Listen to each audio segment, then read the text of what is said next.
Good afternoon, everybody. This is Derek Smith. Welcome to the webinar part 2, the series on COVID-19. Today, I want to welcome my guest, Dr. Karyn Harvey. She's a psychologist, an author, and a speaker, and a good friend. In the interview, Dr. Harvey gave us suggestions for coping, getting through COVID-19, as we all have big changes. Have there been big changes? Yes. Yes, it had. For everybody. Yeah. Isn't there? From that webinar, we have a couple of questions for you from the last week. So here's the first one. Here's the first one. What can you help me when I can't go out anymore, like work or program or sports? Oh, that's a tough one, isn't it? Yeah. How to help, what to do when you can't do what you're used to doing? What can you do? Right. Yeah. So the tough part about that question is that all of a sudden our lives have totally changed, haven't they? They have totally changed. So if we're used to going to the gym, we can't go to the gym. You worked at a gym, right? You can't work at the gym.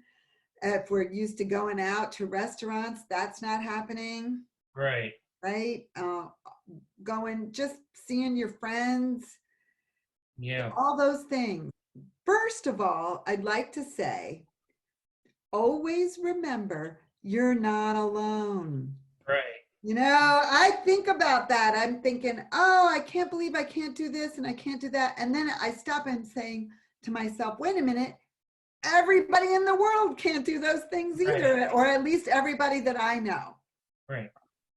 And everybody's plans got changed. Mm-hmm. And everybody is getting to know their own house really well. Right. Right. And everybody is in the same boat. Right. So I think about that and I think, well, it's good to know we're not alone. Right. This is something we're all facing together. Right. It's what we call the new normal. Right. Right. And, you know, the whole goal is to not go stir crazy. Right. Right. So that's a term that some people may know, right? That you just get so wound up being in your own house and in your four walls that you're like, I've got to get out of here. Right. So there's a number of things you can do. We can take walks. And then I always said, I'm going to exercise every day. I'm going to exercise every day. And then I didn't do it. Right. I am finally exercising every day. I'm not like doing great things, not climbing mountains, but I'm taking a walk every day. And what really surprised me was that not only do I feel healthier, I feel good walking a lot, but it has, right after my walk, I feel so much better mentally. Right. And I try to take time and notice things around me that I didn't notice before. You know, now is a beautiful time of the year, the spring. And even though it's still a little bit chilly in many places, you can look at the little tiny buds and you can notice things you didn't notice before. Right. So we have opportunities to connect with nature in ways we weren't able to take the time to do before. Right. Right. One of the things we talked about, Karyn, with Derek too, is just getting a different focus, like even trying to focus on breathing. You know, I love that. Trying to take a breath in and out and just kind of focus on that to try and switch the gears just a little bit. And sometimes an app usually helps to do that. Yes. So another thing I'd like to suggest is music. Yes. Now, I know I said last week we talked about moving and doing things, but also just listening to your favorite music can be so helpful. Yeah. Music is actually very healing. And there's a lot of research and studies show that music actually helps you emotionally. Right. So if you can just flood yourself with your favorite songs, find your favorite music and take time every day to really relax and listen to some music and let yourself go wherever that music takes you. Right. we do have a gift of time. Question 2. I have ordered things in the mail and they haven't came in when they said they would. I have a hard time with that. That's from Yeah. Lauren from California. Thank you, Lauren. All right, even though I can't see you, everybody who's ordered something that hasn't come on time, raise their hand. Yes, I think all the hands are getting raised. Raise 2 hands. I know. So there's a lot of people ordering things. I tried to order some of my favorite foods. They still haven't come. Right. And what are you going to do, right? So you eat what you can eat. Right. And I was ordering some other stuff that they said would come in 3 days, and it's been 2 weeks and I still don't have it. So this is the new normal. The new normal is that things don't come right away, right? We don't go where we used to go. Right. We're not getting what we need to get in a timely manner, Right. but somehow we're gonna make it. And one thing that's really important to remember is, as tough as everything is, because you're doing what you're doing, because you're staying home, you're helping people. Yeah. And it may not feel like you're helping people. It may not feel like you're helping yourself, but you are. Because those people that are staying home are making sure that the virus doesn't spread. Right. They're making sure that they're not getting it and giving it to somebody. Right. And we all know if we give it to somebody who's got some health problems, or is maybe a little bit older, it can be very dangerous. And it's very dangerous, period. So you're really helping lots of people by putting up with all of this stuff. Right. By putting up with stuff not coming in the mail, not being able to go to the stores and get what you want to get, not being able to see your friends, not being able to go to your job. You're actually helping the people around you and your whole country, because you're not spreading it. Right. Speaking of virus, that's kind of what the third question has to do with. Sometimes I know it's a little scary, and for us, this virus. Yeah, this virus. Because there is so much information all over television and everywhere. Like the news, for example, like CNN or Fox or whatever. Yeah, there's lots of different avenues of getting information and news, and sometimes it just feels like it's a lot.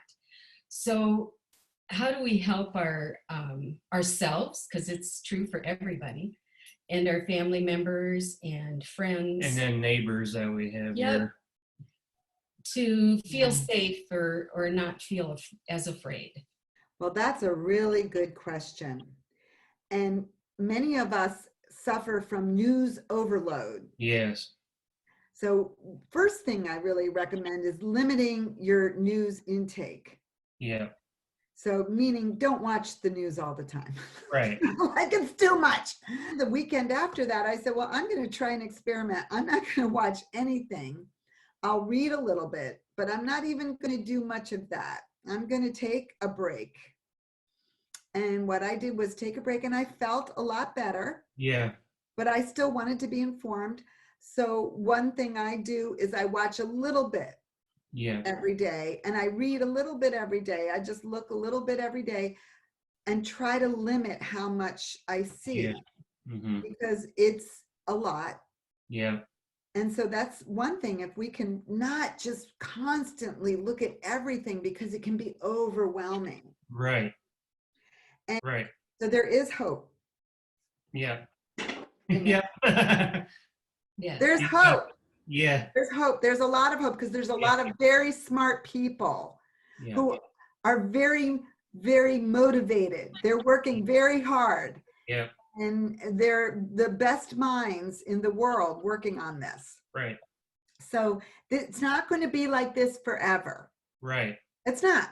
It's just not going to be like this forever. Right. So that's one thing we have to keep remembering, is that hope. And the other thing is that acts of kindness go a long way.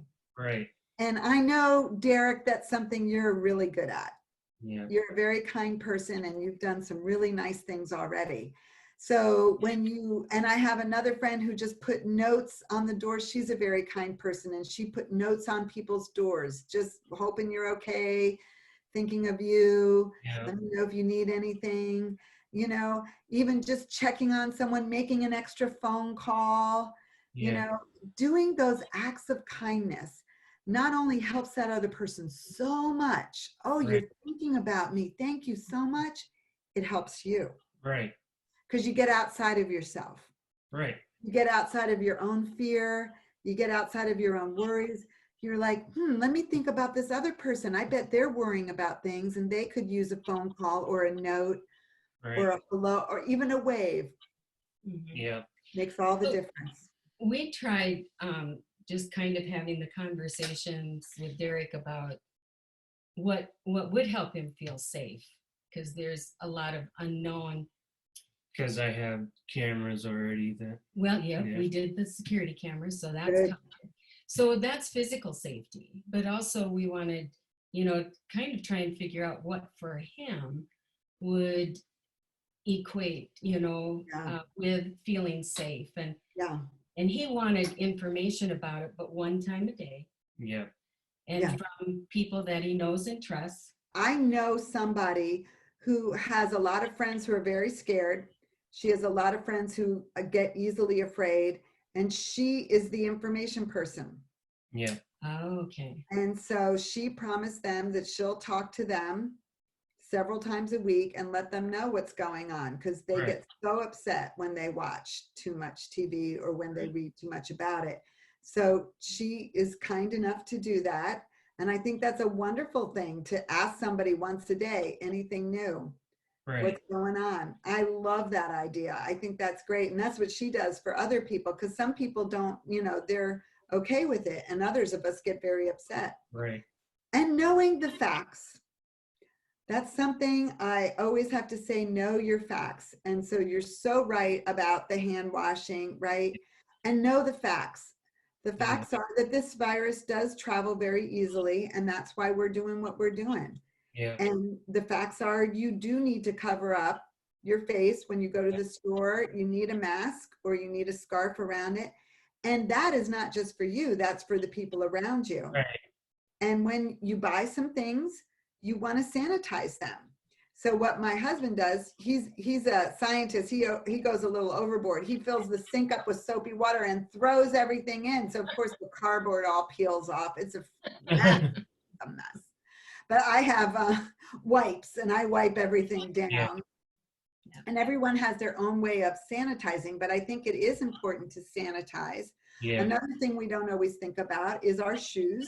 So Right. when you go in the store and you leave your shoes at the door, you don't want to walk around the house with your shoes because, there's stuff on your shoes. So you take your shoes off when you get, so washing your hands frequently. Yeah. Also, after you go outside, you wash your hands. If you go to the store, you definitely wash your hands. Yeah. Touching other things, you wash your hands. If you have carry out food, put it on a plate and take it out of the container. Right. Don't eat it out of the container.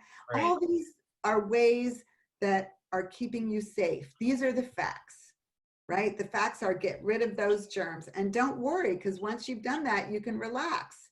Right. Chances are the germs aren't even there, but just in case, Right. you always want to be careful. Right. So you leave your shoes at the door, you wash your hands constantly, you sanitize anything that you've gotten from the store or that you've gotten from takeout.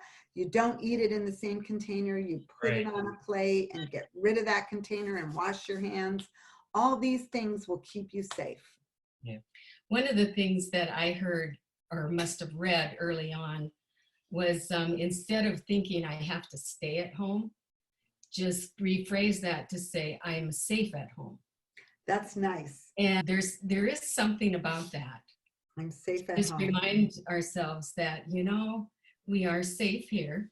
Karyn, that's probably going through those 3 questions that we can kind of wind up with today, don't you think? Yeah. Another week we'll have another question or 2. So yeah, I know a lot of the work you've done has been with trauma-informed care. And, you think about, well, who does that impact? Well, probably all of us, Yeah. have experienced some level of trauma or traumatic experience. And for some people, that's what this is. Just, this not knowing when it's going to end, not knowing just exactly the course it's going to take, having to develop new habits. So next time, if we could kind of talk about those, what helps keep people resilient through those times. Oh, wonderful topic. Thank you so much. Yes, that's a great topic. Resiliency, that, just the ability to hang in there, right? That's the main thing. Just finding the strength to just keep going, hanging in there, and also finding the gifts of this situation. So Yep. sometimes you get a gift and you don't know it's a gift, and it's not the way you expected the gift to come, Right. but it's still a gift. Right. So, anything else? Or? Well, we'll cover the other question next week. Great. Want to thank you, Karyn, for the part 2 of the webinar. Yeah. It's the highlight for me. Oh, I'm sorry. This is the highlight of my week. Okay, I'm just gonna say it one more time so you can get me to say, so I can tell you how much I value both of you, Derek and Brenda, my dear friends, and how this is the highlight of my week. Because I wanted to do something like this for a while and I couldn't figure out how to do it. And then Derek came along and you basically have a talk show. Yeah. This is great. One of the things that's always been important to Derek is helping people. Yeah. So this helps him and us, but it hopefully helps other people too. Yeah.